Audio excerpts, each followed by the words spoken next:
मेरे साथ जुड़ने के लिए धन्यवाद। जबकि हम बात कर रहे हैं प्रार्थना पूर्ण जीवन बनाने के विषय में, कैसे प्रार्थना पूर्ण जन बन सकते हैं।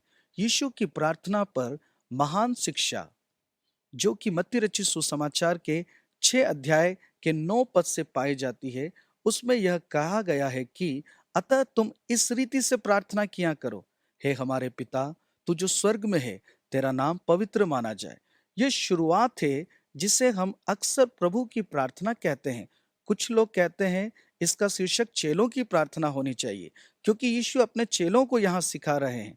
परंतु यहाँ सबसे अधिक आश्चर्य की बात यह है कि यीशु अपने चेलों को परमेश्वर को क्या कहकर संबोधित करने के लिए सिखा रहे हैं। हे हमारे पिता, तू जो स्वर्ग में है। यीशु के लिए यहाँ जो उनके प्रसिद्ध पहाड़ी उपदेश के समय उसके चारों ओर खड़े हैं, यीशु के शब्द याद रखने योग्य हैं। मैं इस बात पर जोर इसलिए दे रहा हूं क्योंकि पुराने नियम में परमेश्वर को कदाचित ही पिता के रूप में दर्शाया गया है।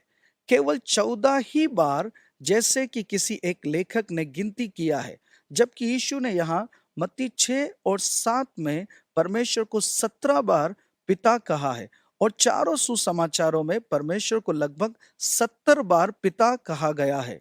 और यीशु अपने चेलों को सिखाते हैं कि तुम्हें यही कहना चाहिए, हे हमारे पिता, जो कि यीशु के पिता हैं। यह कैसे संभव है? यह संभव है क्योंकि यीशु परमेश्वर के साथ नए संबंध को स्थापित कर रहे थे, और यह संबंध यीशु की क्रूस पर मृत्यु और कब्र से जी उठने के द्वारा सिद्ध किया गया।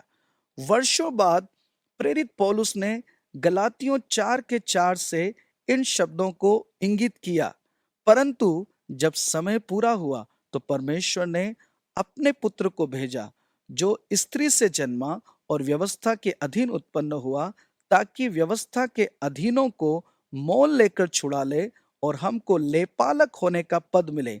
और तुम जो पुत्र हो, इसलिए परमेश्वर ने अपने पुत्र के आत्मा को, जो हे अब्बा, हे पिता कहकर पुकारता है, हमारे हृदयों में भेजा है। इसलिए तू अब दास नहीं परंतु पुत्र है। और जब पुत्र हुआ तो परमेश्वर के द्वारा वारिस भी हुआ। जब यीशु ने क्रूस पर अपनी जान दी, तब उन्होंने हमारे पापों की कीमत चुका दी। उसने हमारी सजा को अपने ऊपर ले लिया। वो हमारे स्थान पर मर गया, जैसा कि कई वर्षों पूर्व यशायाह भविष्यद्वक्ता ने लिखा था, हम तो सबके सब भेड़ों के समान भटक गए थे, हम में से हरेक ने अपना अपना मार्ग लिया, और यहोवा ने हम सबों के अधर्म का बोझ उसी पर लाद दिया।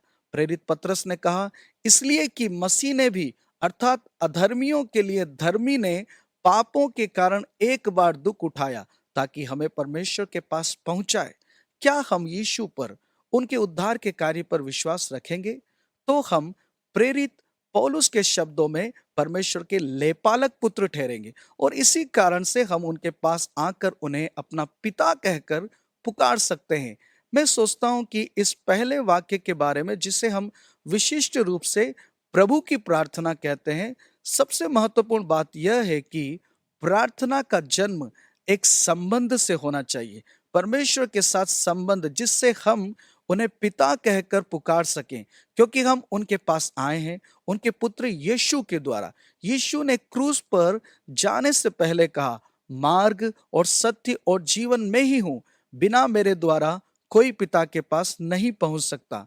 यीशु हमारे सामने एक मार्ग को खोल रहे हैं कि हम लेपालक संतान के रूप में अपने पाप से छुड़ाए गए और परमेश्वर की दृष्टि में धर्मी ठहराए गए, और हमें वास्तव में, और हमें प्रस्ताव देते हैं कि हम हियाव के साथ परमेश्वर पिता के समीप आए और उन्हें पुकारें, हे हमारे पिता, तू जो स्वर्ग में है।